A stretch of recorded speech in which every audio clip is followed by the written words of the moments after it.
Rise and shine mga ka-RSP, narito na po ang gabay, patnubay, palala at prediksyon ni Master Hans Kua. Holiday ngayon, maligayang araw ng kalayaan.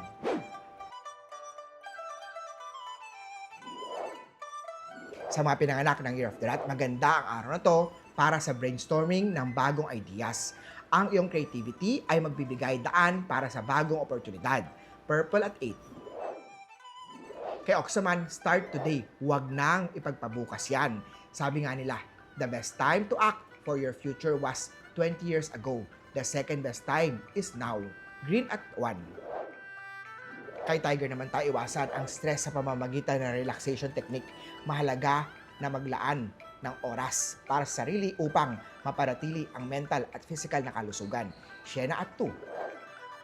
Sa Year of the Rabbit naman tayo, para saan ang success kung marami ka namang naapakang tao in the process. Success is not the key to happiness. Happiness is the key to success.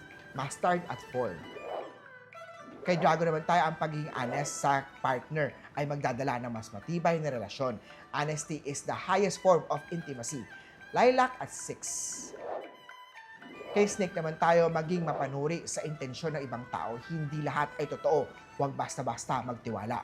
Burgundy at 7. Kay Horse naman tayo, huwag maniwala sa mga sinasabi na hindi mo naman kaya tapurin. Ang pangarap mo, ituloy mo yan. The best way to predict the future is to create it yourself. Navy at 9. Goat naman tayo, isang hindi inaasahang ipagpapakita ang maaaring magdulot ng kilig. Maging handa sa mga magagandang sorpresa sa love life mo. Camel at 5.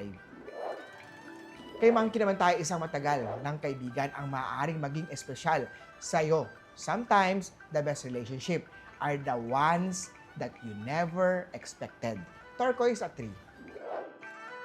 Sa Rooster naman tayo, maging matalino sa paghawak ng pera. Huwag gastusin ang ipon sa walang saysay. Red at 7.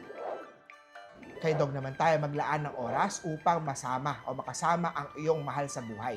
Huwag kalimutan na ang simpleng moment ay may mahalagang halaga sa relasyon. Copper at 2. Sa Pig naman, true peace comes from within, not from the circumstances around you. Huwag hayaan ang maliit na bagay na makaapekto sa relasyon. Orange at 3. Muli po, ito po yung magabay, patnubay, palala at prediction lamang ni Master Hans Kua.